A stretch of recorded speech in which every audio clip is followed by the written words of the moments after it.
Remember that hot stock tip that left you holding the bag? 95% of day traders lose money, often due to overconfidence. It's a dangerous game, thinking you're the smartest person in the room. When your trades go well, it's easy to believe you've got it all figured out, but the market is a complex beast, and overconfidence can lead to rash decisions and hefty losses. You've probably heard of FOMO, or fear of missing out.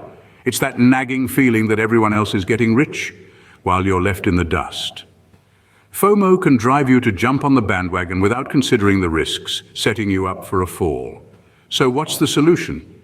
Humility and thorough research before every trade. Instead of chasing the next big thing, take a step back. Learn about the company, its market, and potential risks. Don't just follow the crowd. Treat every trade like a science experiment, understanding the company, market, and risks before you buy. Ever panicked and sold at a loss? Impulse decisions are profit killers. This is a common pitfall for many traders. The rush of the market, the fear of missing out, the thrill of quick gains, these can all lead to hasty decisions that more often than not end up being regrettable. Impulse trading is like navigating a ship in a storm without a compass. It's reckless and it's risky, but there's a way to weather the storm. Discipline. Maintaining discipline in trading is not about being rigid or inflexible. It's about having a game plan and sticking to it. This is where a well-defined trading plan comes into play. A good trading plan outlines your risk tolerance, your entry points, and your exit points. It's a roadmap that guides you through the turbulent market, helping you make informed decisions rather than impulsive ones. And remember, no matter how tempting it may be to deviate from your plan, don't.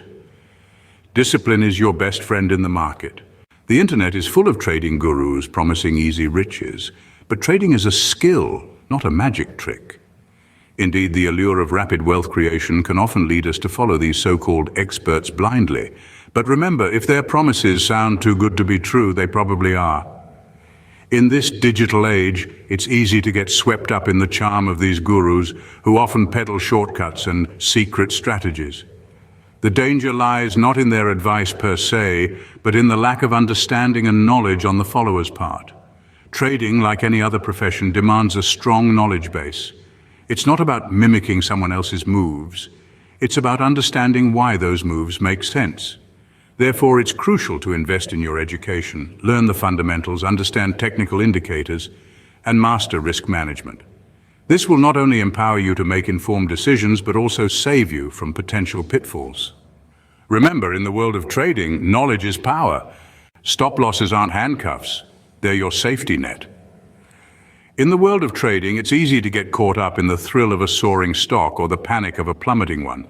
But remember, the market is a roller coaster, and without a safety net, you're risking a free fall. Setting realistic stop losses is a crucial aspect of risk management. It's about acknowledging that not every trade will be a winner, and that's okay. What's not okay is letting a losing trade drain your account. That's where stop losses come in. They limit your losses by automatically selling a stock when it hits a predetermined price. It's like having a personal bodyguard for your portfolio, ready to step in when things get too risky. But here's the catch. Stop losses only work if you stick to them. It can be tempting to move your stop loss when a stock is falling, hoping it'll bounce back. Resist this urge. It's better to live to trade another day than suffer a catastrophic loss. Trading is a marathon, not a sprint. There will be losses, but also wins. Now, isn't that a comforting thought? What's not comforting, however, is the temptation to throw in the towel at the first sign of failure. That's short-term thinking, and it won't get you far. Imagine if Thomas Edison gave up after his first failed light bulb experiment, or if J.K. Rowling quit after her first rejection letter. They wouldn't be the icons we know today. Similarly, in trading, resilience is key. You must dust yourself off after every fall, learn from the experience, and move forward. Patience plays a significant role too. Rome wasn't built in a day, and neither will your trading empire be. It takes time to understand market trends, develop strategies, and most importantly, to see results. So don't be quick to jump ship at the sight of a storm. Develop patience and resilience, and you'll eventually reach your financial goals. And remember, every master was once a disaster.